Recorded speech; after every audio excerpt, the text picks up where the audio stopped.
Shit, ang gusto niya, highlights. Ash gray na niya.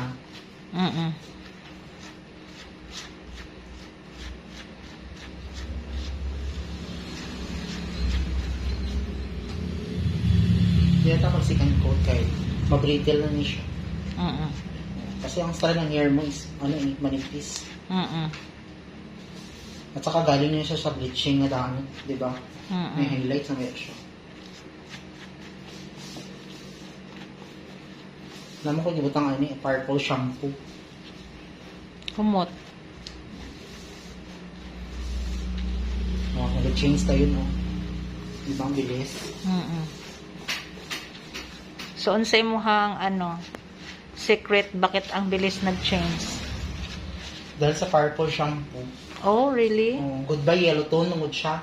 Kaya tanggal yung yellow tone.